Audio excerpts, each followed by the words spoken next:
Out here, K-Rod the great. Messing up already, but it's all good. Coming back to you guys again with another video, man. I had some stuff I gotta get off my chest. You know what I'm saying? I thought my boys were gonna be here, but they're not. But this past weekend has left a sour taste in my mouth, and I had to get on here and talk about it, man. As y'all know, or people that watch us routinely, y'all know we from the H. We rep the H to the death of us. And with that comes representing the team, man. The football team, basketball team, all that. And this past weekend, we played the Tennessee Titans. And I'm talking about our Houston Texans. Tennessee Titans are 2-8. Me and my boys had a discussion about it before the game. We said this is a gimme game, man. We already beat Dallas last week. Railroaded them sorry. You know what I'm saying, boys? So we thinking, all right, this is gonna start a run from us. I mean, for us before we get in there and go play. Cause we got who we got? We got Baltimore later on in the season, and then we got Kansas City. So I'm thinking, all right, you know, we get into a nice little winning streak. We gonna be straight. These boys went out there and laid the egg against 2-8 Titans. Man. They had that boy Will Levis looking like Willie Beeman. This mofo ain't thrown like that the entire season. He's finding people wide open, dog. Needless to say, dog, your boy's highly disappointed, man. That boy had me hot, dude. I was hot. After the game, Fairbairn missed a kick, a routine kick. He been knocking down 50-yarders the entire season. And get out there and lay an egg on, I think it was a 30-some yard. A 30-some yard. I told them, dog, these boys make it so hard to be a Texan fan. Because the minute you start setting expectations very, very high, and you start rooting for them in a way that you think they're going to be a serious contender, they let you down every time. Every time. It's like the team so expectations is some type of flu to the team, because the minute we start expecting them to do well, they start laying eggs. I don't know what's going on with CJ Stroud. So I've been hearing a lot of stuff. You know, everybody when we talk about CJ Stroud, everybody's been making a lot of excuses for him, saying that the offensive line hasn't been playing well. You know what I'm saying? The offensive coordinator hasn't been calling the correct plays, and you know he's been a little off keel in regards to understanding the game plan and all the rest of that good stuff. But I try to ask people, man. I ask them all the time, man. Like, you know, these comments and these things that we're saying about the team, it's kind of like deja vu. It's really like deja vu. These are the exact same things we said last year about the team. The exact same thing. They're undisciplined. They can't block. And they can't close games. We've been saying that. We said that about him when he was a rookie. But even with him being a rookie, he was still able to put up big numbers. So I try to ask people then, what's the difference between this year and last year? He had the same problems with the offensive line, the same issues with the penalties, with the lack of discipline on the line, but he was still putting up gaudy, crazy numbers. And I think the big difference is right now is the man is losing his confidence, man. You can see it in his face. His demeanor when he makes a mistake, it's a contagious demeanor that I think reverberates throughout the entire team. When he goes to the sideline, starts looking all down and looking like he's disjointed, like he's out of it, or he's just so upset with himself to the point where he can't bounce back. And we don't need that out of him. This is a real live sophomore slump. And I will not say that he can't play the game. He can definitely play the game, and he'll definitely get better. But he has to make some adjustments, man. This right here, this loss right here against the Titans, I put that at his feet. I put it solely at his feet.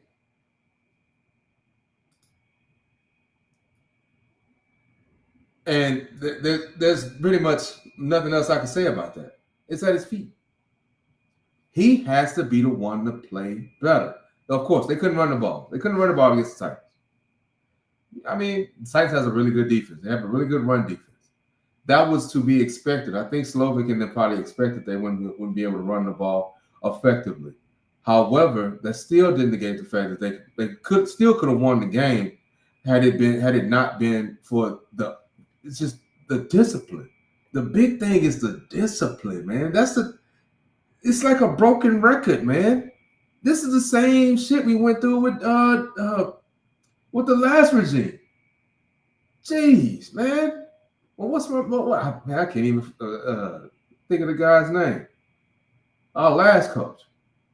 Not Lovey, but the one before that, the one that worked for the Patriots. Can't even think of his name. I don't have a brain for it. But same thing with him. He's supposed to come in and be a disciplinarian and all the rest of this shit, run by the book, and we have these same issues. Discipline. At the end of the game, CJ throws a dart. Throws a dart for a touchdown.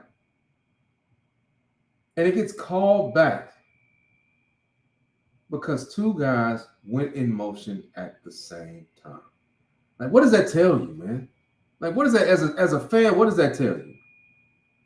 These are the routine things that you go through day in, day out at practice. You work on this shit every day. You guys are professionals. I will never pretend like I'll be good enough to play in the league. I know I never could, never will.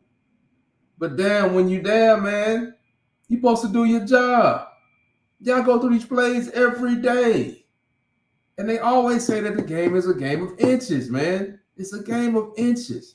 And you got to be precise and execute, at least to that degree where you're not jumping off sides or having false starts or going in motion at the same time with another player. Like, that's just ridiculous, dude. It's just ridiculous.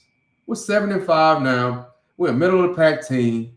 Everybody looking at us like we bums. You know what I'm saying? Like, and this is the same team that beat the Buffalo Bills.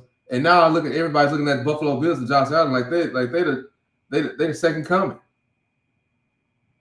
Something has to change, man. I thought D'Amico was gonna come in here, change the culture, and he did change the culture to a degree. However, there's still some things that they have to work on. There's some things that they have to get out of the building.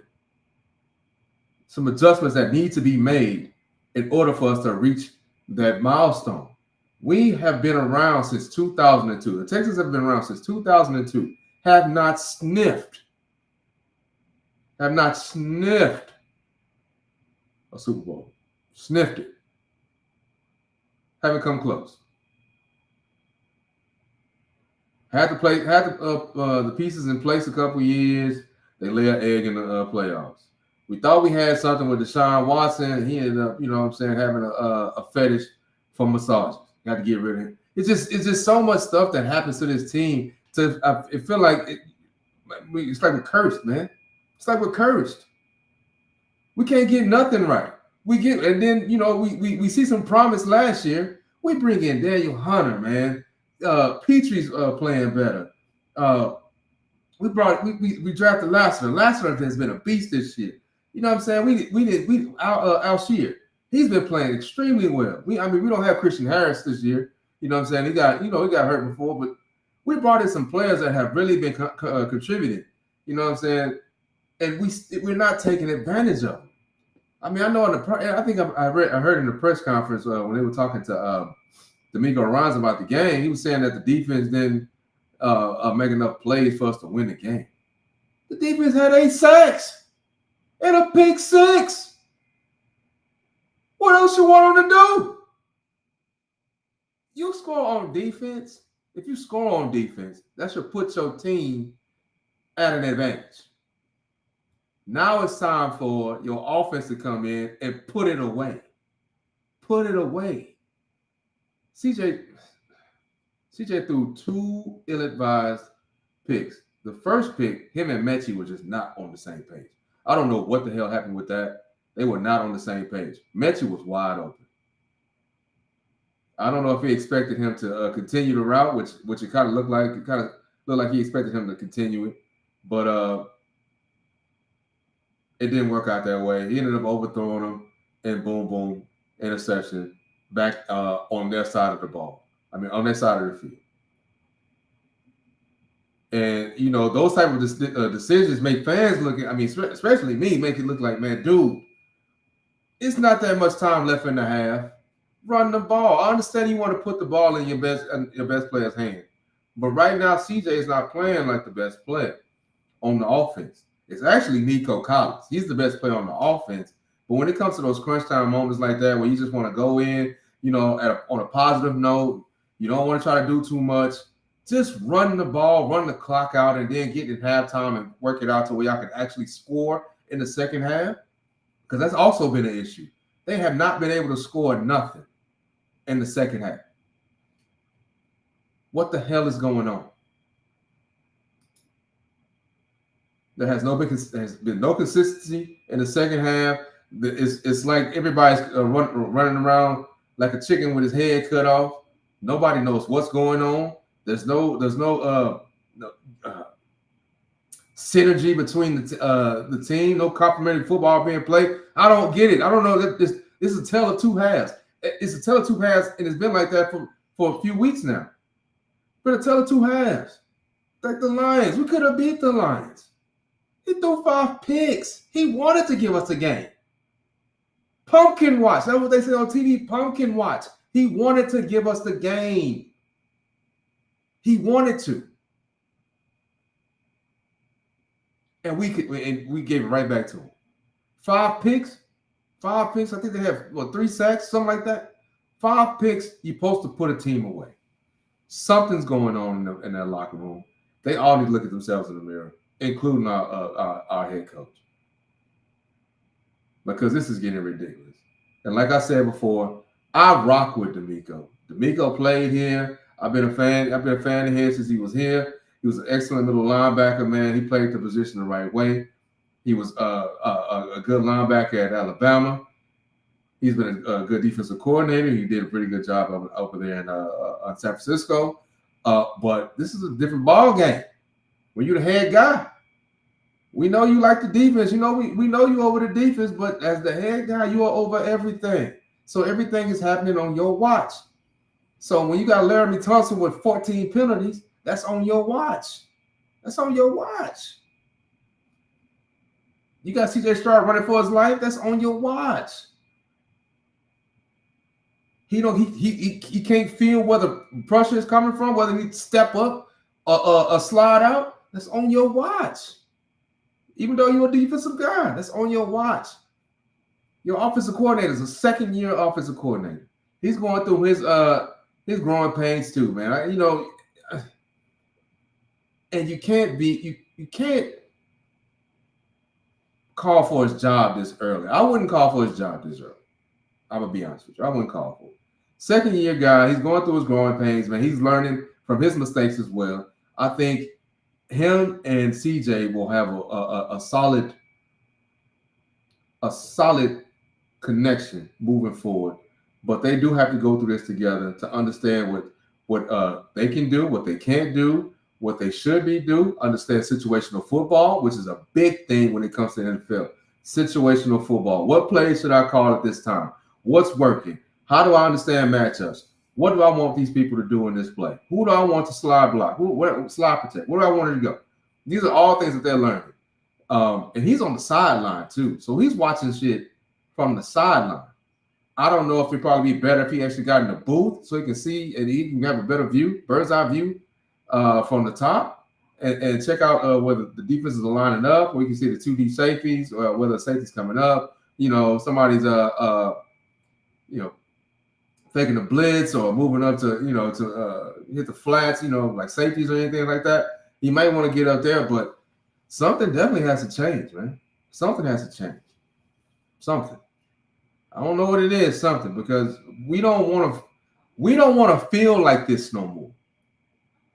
We felt like this before. We don't want to feel this no more. This is too much Houston pride out here, man. If y'all go out there to them games, and y'all be in the parking lot with everybody tailgating, it's, man, we out there, man. A-Star is out there, man. They gonna ride. But then y'all gotta put some shit on the field, on the table that we can ride for. Y'all can't put this bull out there, man. Straight up. Give us something that we can ride for, man. And you know, for me, man, as a former athlete, man, if you play good, clean football and somebody beats you, I get it. If you just outmatched, which sometimes happen, I get it. You know what I'm saying? Like, there's nothing you can do. These guys are just genuinely better than you. Then there's nothing we can say. But out of the teams that beat us, I don't think any of them are better than us. We just shot ourselves in the foot. We should not have lost to the Jets. Jets are garbage juice. Minnesota, okay. I mean, they all right. They're pretty solid. You know, that was like kind of like a wake-up call. You know, the Lions, nah, we shouldn't have lost that. We're a much better football team than we put on display that game. And this game right here, nah, it's garbage. It's ridiculous. We shouldn't have lost to Green Bay neither. These teams are not better than us. They're not better than us. We just gotta tighten up some stuff, man. Tighten it up. This dude, what is CJ's number? CJ, I think he's thrown 12 touchdowns, 9 picks, or 14. It's maybe 14 touchdowns, 9 picks. Tighten it up, man. Gotta tighten it up. God damn. Shit's frustrating, dude. That's all I got for y'all, man. Y'all holler back at us later on, man. This is, concludes this episode, man. You know what I'm saying? My boys ain't here. But we're going to talk about this again on the main squeeze, man. I'll holler at y'all, man. Peace.